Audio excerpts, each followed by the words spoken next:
بسم اللہ الرحمن الرحیم یا بنی اسرائیل اذکروا نعمتی التي انعمت علیکم وانی فضلتکم علی العالمین۔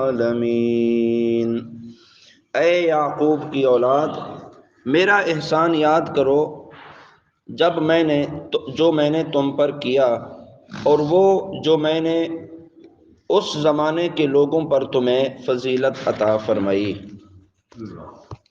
یہاں سے ایک بار پھر بنی اسرائیل کو اللہ تعالیٰ کی نعمتیں یاد دلائی جا رہی ہیں تاکہ ان پر قائم کی گئی حجت مزید مضبوط ہو جائے۔ اس آیت مبارکہ پر دو مسئلے پتہ چلے۔ پہلی تو یہ کہ نبی کی اولاد ہونا یہ بڑی عزت کا باعث ہے۔ نبی کی اولاد ہونا بڑے شرف کا مقام ہے، اور اللہ تعالیٰ کی رحمت ہے کہ اللہ تعالیٰ نے نبی کی اولاد میں رکھا۔ دوسری بات یہ کہ اللہ تعالیٰ کی نعمتوں کا چرچا کرنا، اللہ کی نعمتوں کا ذکر کرنا، یہ شکر کی ایک قسم میں سے ہے۔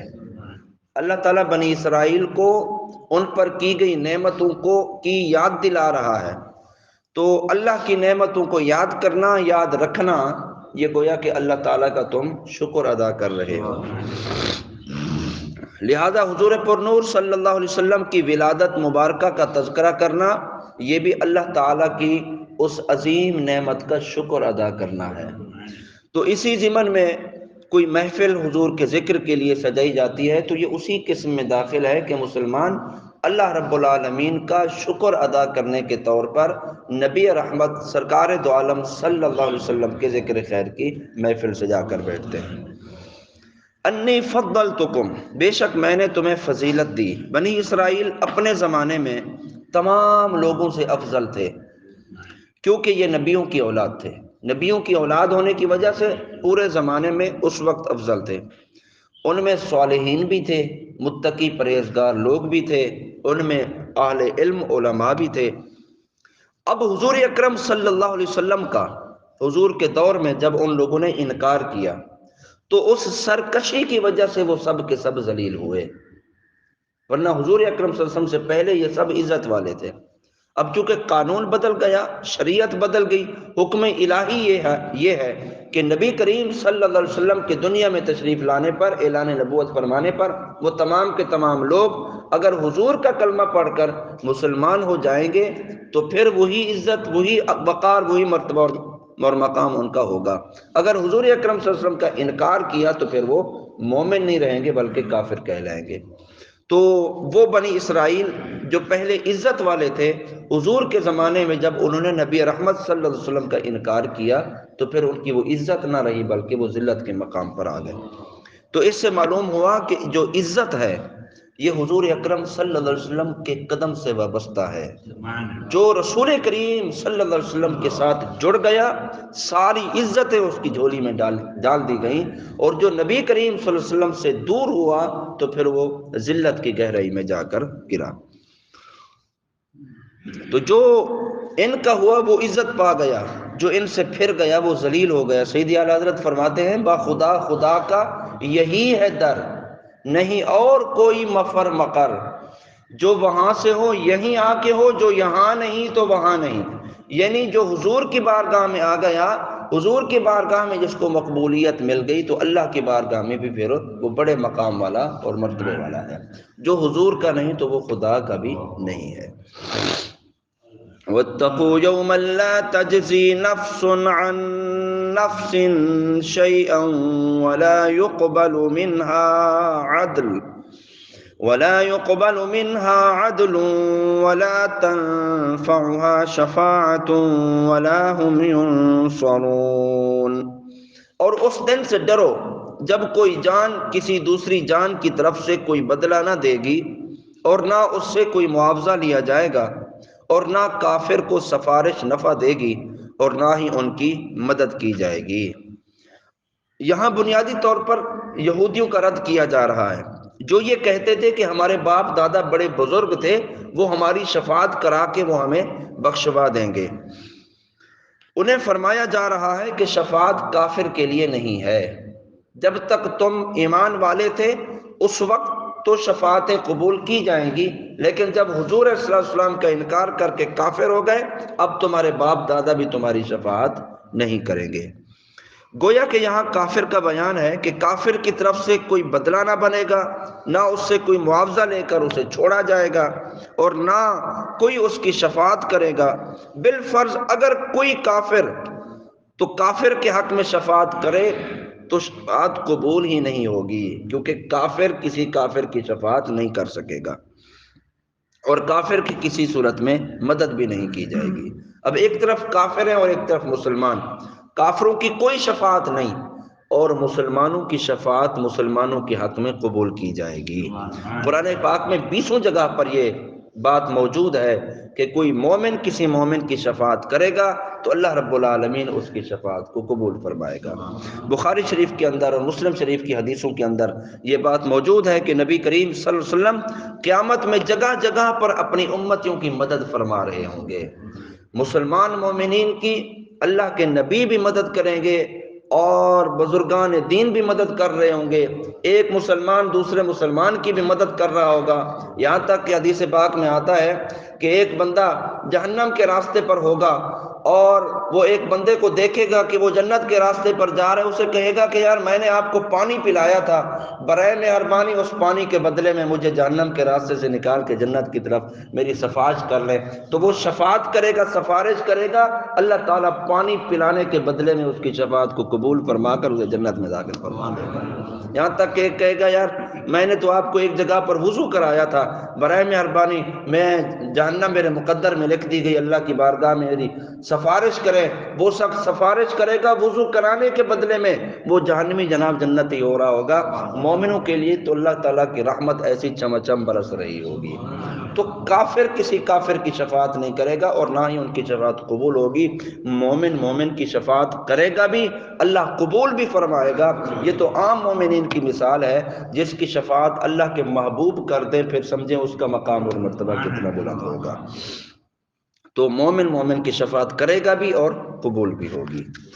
وَإِذِ ابْتَلَىٰ إِبْرَاهِيمَ رَبُّهُ بِكَلِمَاتٍ فَأَتَمَّهُنَّ قَالَ إِنِّي جَاعِلُكَ لِلنَّاسِ إِمَامًا قَالَ وَمِن ذُرِّيَّتِي قَالَ لَا يَنَالُ عَهْدِي الظَّالِمِينَ۔ اور یاد کرو جب ابراہیم کو اس کے رب نے چند باتوں کے ذریعے آزمایا تو اس نے انہیں پورا کر دیا۔ اللہ نے فرمایا میں تمہیں لوگوں کا پیشوا بنانے والا ہوں۔ تو ابراہیم نے عرض کی اور میری اولاد میں سے بھی؟ تو اللہ نے فرمایا میرا عہد ظالموں کو نہیں پہنچتا۔ یہاں یہود و نصارہ اور مشرکین عرب یہ سب کے سب حضرت ابراہیم علیہ السلام کے مرتبے، مقام اور فضل کے معترف ہیں اور آپ کی نسل میں ہونے پر فخر کرتے ہیں۔ تمام یہودی مشرکین وہ تمام لوگ وہ کہتے ہیں جناب ہم حضرت ابراہیم علیہ السلام کی اولاد میں سے ہیں، اور اس پر وہ فخر کرتے ہیں۔ تو اس آیت مبارکہ میں اللہ تعالیٰ نے حضرت ابراہیم علیہ السلام کے وہ حالات بیان فرمائے جن سے سب پر اسلام قبول کرنا لازم آتا ہے کہ دیکھو حضرت ابراہیم علیہ السلام کا کتنا بڑا مرتبہ اور مقام تھا، اور تمہارے اوپر ایسی بدبختی چھائی ہوئی ہے کہ تم حالت کفر میں ہو، حالانکہ تمہیں چاہیے کہ تم بھی اسلام لے آؤ۔ کیونکہ جو چیزیں اللہ تعالیٰ نے حضرت ابراہیم علیہ السلام پر واجب کی تھی وہ اسلام کی خصوصیات میں سے تھیں، اور ابتلا یہ اس آزمائش کو کہتے ہیں کہ یہ خدائی آزمائش ہوتی ہے۔ خدائی آزمائش کا مطلب یہ ہے کہ اللہ تعالیٰ بندے پر کوئی پابندی لازم فرما کے دوسروں کے مقابلے میں اس کو کھڑا کرنا چاہتا ہے، دوسروں کے مقابلے میں اس کو ممتاز کرنا چاہتا ہے، اس آزمائش میں مبتلا کر کے۔ حضرت ابراہیم علیہ السلام کی آزمائش میں بہت سارے شرعی احکام بھی موجود تھے، اور راہ خدا میں ہجرت کرنا بھی، اور بیوی اور بچے کو جناب بے آب و گیا وادی میں چھوڑنا بھی یہ بھی آزمائش تھا، اور بیٹے کی گردن پر چھری چلانا یہ بھی حضرت ابراہیم علیہ السلام کے لیے آزمائش تھا۔ تو حضرت ابراہیم علیہ السلام پر جو بھی آزمائشیں آئیں حضرت ابراہیم علیہ السلام کامیاب ہو گئے ان آزمائشوں پر۔ تو اللہ تعالیٰ نے فرمایا اے ابراہیم میں تجھے لوگوں کا پیشوا بنانے لگا ہوں، لوگوں کا امام بنانے لگا ہوں۔ تو آپ تمام امتحانوں پر پورا اترے، اللہ تعالیٰ نے لوگوں کا پیشوا بنا دیا، آپ کو خلیل اللہ قرار دے دیا، انبیاء کرام کے باپ ہونے کا مقام دیا، تمام دینوں میں حضرت ابراہیم علیہ السلام کا تذکرہ ہوا، اور سب کے نزدیک حضرت ابراہیم علیہ السلام محبوب ٹھہرے، یعنی آپ کے بعد آنے والے ہر نبی حضرت ابراہیم علیہ السلام سے محبت کرنے والے تھے۔ تو اس سے معلوم ہوا کہ شرعی احکام اور تکالیف یہ بعض اوقات اللہ تعالیٰ کی طرف سے آزمائش بھی ہوتی ہیں، جو ان آزمائشوں پر پورا اترتا ہے کہ وہ شرعی احکام پر عمل کر رہا ہے، زمانہ کسی اور جہت پر چل رہا ہوتا ہے، لیکن ایک بندہ شریعت کے اصولوں پر چل رہا ہوتا ہے، اس پر تکالیف اور مصیبتیں جھیل رہا ہوتا ہے، تو یہ اللہ کی طرف سے آزمائشیں ہوتی ہیں۔ جو ان آزمائشوں پر پورا اترتا ہے اللہ تعالیٰ دین میں بھی، دنیا میں بھی، اور دنیا میں بھی اور آخرت میں بھی اللہ رب العالمین انہیں انعام و اکرام سے نواز دیتا ہے۔ تو یہ اللہ کی آزمائش پر صبر و تحمل کے ساتھ جناب یہ وقت گزارنا چاہیے، بے صبری کا مظاہرہ نہیں کرنا چاہیے، پتہ نہیں اللہ تعالیٰ اس کے بدلے میں کتنی بڑی نعمت ہمیں دے رہا ہوتا ہے۔ تو یہاں جو فرمایا نا للناس اماما، میں تجھے لوگوں کا پیشوا بنانے لگا ہوں، یہ پیشوا سے مراد نبوت نہیں ہے۔ حضرت ابراہیم علیہ السلام کو نبوت تو پہلے سے مل چکی تھی، نبوت ملی تبھی آزمائش کا سلسلہ شروع ہوا۔ یہ پیشوا سے مراد میں آپ کو امام بنا رہا ہوں، یعنی لوگوں کا سردار بنا رہا ہوں، لوگوں کا امام بنا رہا ہوں، اب لوگ آپ کے نقش قدم پر چلیں گے۔ اور اسی بات کو دیگر محدثین اور مفسرین نے بھی ذکر فرمایا۔ اور آخر میں جب اللہ تعالیٰ نے حضرت ابراہیم علیہ السلام کو امامت کا مقام عطا فرمایا تو آپ نے اللہ تعالیٰ سے اپنی اولاد کے بارے میں عرض کیا، یا اللہ یہ امامت میرے تک محدود رہے گی یا میری اولاد میں بھی یہ امامت کنورٹ ہوگی؟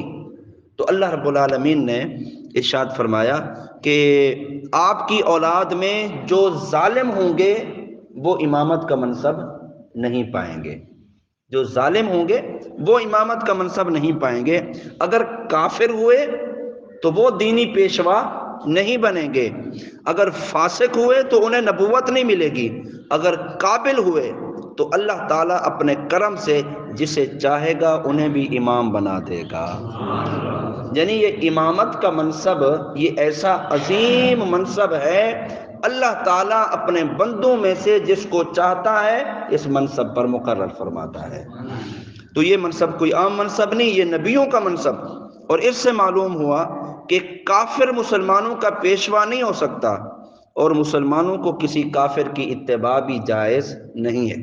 اور ایک اور بات یہاں سے پتہ چلتی ہے کہ اپنے لیے بھی، اپنی اولاد کے لیے بھی خیر مانگنی چاہیے اللہ تعالیٰ سے، کہ حضرت ابراہیم علیہ السلام کو امامت کا منصب ملا تو اپنی اولاد کا ذکر بھی اللہ کی بارگاہ میں کیا، تو اپنی خیر بھی مانگیں، اللہ تعالیٰ سے اپنی اولاد کی خیر بھی مانگیں، یہ سنت انبیاء ہے۔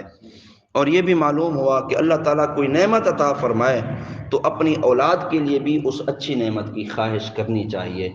مرضی تو رب کی ہے، اللہ تعالیٰ جسے چاہے گا جب چاہے گا عطا فرمائے گا، لیکن انسان اللہ کی رحمت سے کبھی مایوس نہیں ہے اور مایوس ہونا بھی نہیں چاہیے، کیونکہ دنیا جہان کے سارے دروازے بند ہو جائیں، اللہ تعالیٰ کی رحمت، اللہ کی بارگاہ کا دروازہ ایسا ہے کبھی بند نہیں ہوتا ہے۔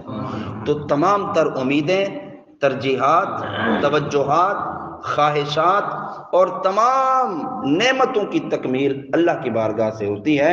انسان کسی بھی صورت میں اللہ کی بارگاہ سے نا امید نہ ہو۔ اللہ رب العالمین ہم سب کو بھی، ہماری اولادوں کو بھی اللہ رب العالمین نیک راستے پر چلنے کی توفیق عطا فرمائے۔ وما علینا الا البلاغ۔